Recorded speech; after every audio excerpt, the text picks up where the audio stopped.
So it's important that we have some positive messaging, that we instill hope. It's easy to feel overwhelmed. The more we're exposed to negative messages, the more we internalize, the more we think about, reflect on those negative messages, the more it impacts both our physical and mental health.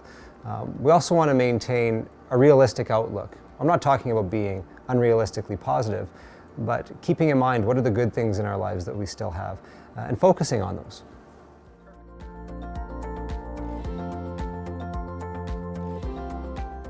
Having a more positive outlook is helpful because it actually reduces our physical and mental response to stress.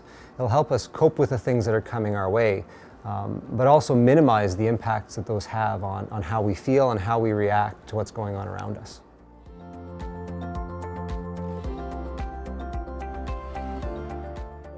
Yeah, there are some techniques to help us, particularly when we're stuck or we find ourselves caught in cycles of maybe more negative or anxious thinking. And one of them is to first stop and recognize that.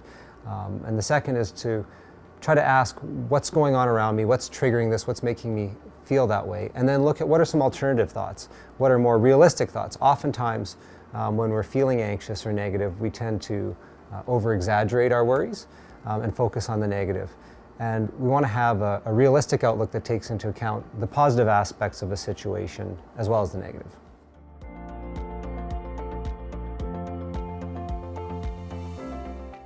It is a very difficult time, and it's important to acknowledge that.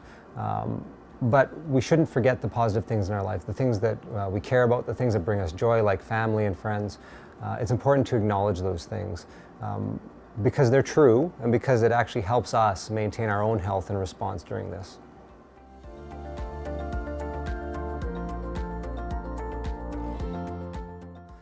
You can share what makes you hopeful, but it's important to also acknowledge the validity of the way they feel.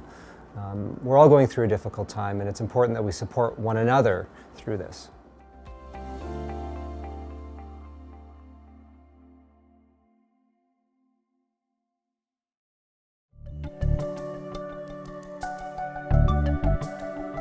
Together, we do amazing things every day.